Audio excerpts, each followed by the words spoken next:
Par toi, Yuma. Par toi, Yuma.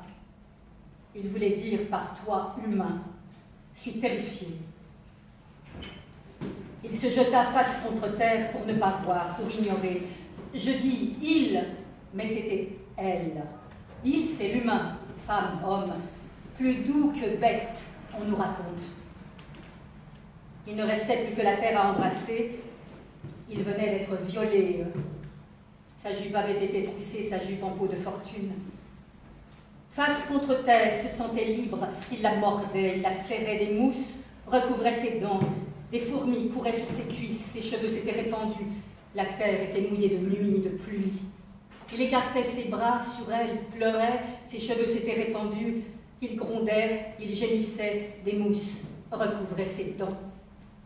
L'autre lui souleva les reins, claqua sa fesse et puis pissa. Il sentit cette odeur d'urine qui épongeait la mousse et l'écorce et le champ, prit naissance en lui. Quelque chose comme une douleur égarée entre sexe et cuisse.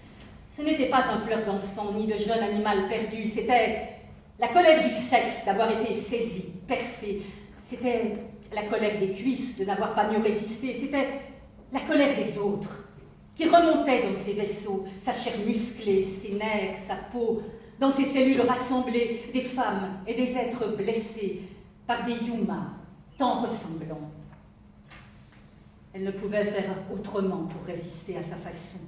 Elle, Yuma des plaines et des rues, devant un Yuma des volcans qui, après avoir pissé, se torcha dans des feuilles d'érable ou de frêne, prêt peut-être à recommencer.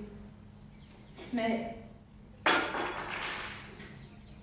le bruit de la terre à ses pieds, la femme qui crispait ses mains, la force étrange qui la parcourait, la nuque qui se tendait, ce bruit de ventre qui respire, de ventre énorme, de cavernes pleines de vent, ce bruit, ce tremblement perlé.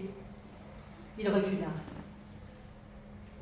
Yuma des plaines n'entendait le son brouillard qu'elle épandait depuis la plante de ses pieds cornés, rugueuse, jusqu'à ses yeux, drainant ses poils, ongles, sa langue lourde, tuméfiée, sa langue volée à son corps, qui soudainement se déliait, sa langue terre, sa langue chair, d'où des paroles s'échappaient. Il s'éloigna, mais entendait.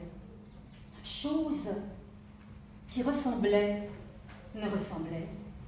Chose qui portait sens, n'en portait, et enflait, désenflait comme son sexe qu'il toucha pour s'assurer, il s'assura. Enflait le son comme le feu, comme courant, une respiration intense, une lumière inassouvie, une gerbe à féconder la terre, à redonner vie aux étoiles, comme houle, rasant les flots, puis se lissant jusqu'à la lune, jusqu'à là-bas, à l'exact rebord de la terre, cette falaise où tout retombe dans le grand murmure d'un sang bouillant soudain de se savoir. Quelque chose. Langue chose disait la fleur merveille écrasée, les lettres éparpillées sur les eaux d'un fleuve nommé amour, mais qu'il ne peut lire ni chanter, disait, et il ne pouvait partir, tandis qu'entre ses cuisses un sexe encore mouillé tanguait. Il savait que c'était vengeance, il savait que c'était son droit. Elle allait, sans signe porté, membres nus fortement plantés, belle, comme un arbre l'hiver aux longs bras tapissés de neige. Il se tut. La langue chose poursuivait, s'enroulait comme un corps, un sable mouvant, une onde.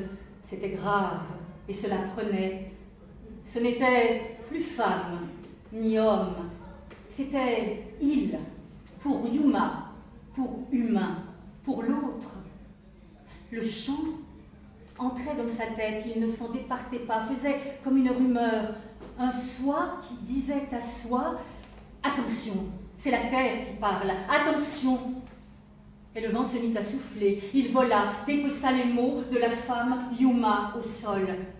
Et l'autre se rapprocha. Il s'abreuva des mélopées de ce chant sourdant de la terre et secouant la torpeur au nid des palombes, qui disait les légendes dures, les rêves, en tesson d'espoir, la palombe tombée du nid et tuée par le chat pervers, les enfants dans la mer du Nord, les ventrées de la mer Égée, les intrusions, mutilations, les massacres des ils et elles, l'histoire brute, le réel cassant. Et le chant monta encore. Et la femme fut portée par des vagues plus fortes encore, lèvres de terre chantaient pour elle.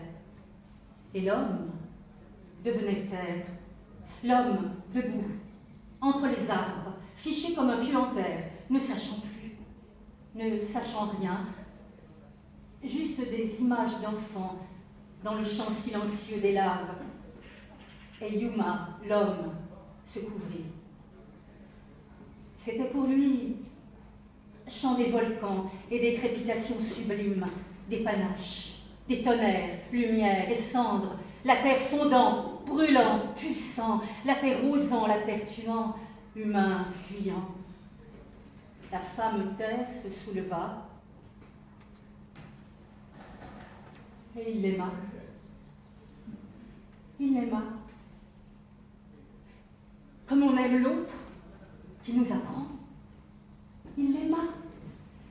Parce qu'il ne savait nommer, pour ce qu'il ne savait nommer, pour la scène transfigurée, pour la rencontre perdue, pour le temps immesurable, pour l'impalpable, pour les monades, pour l'opulence du grain d'un son, pour la merveille d'un souffle, pour l'éclat entre deux feuilles, pour une herbe, pour la démesure d'un rayon, pour une ombre.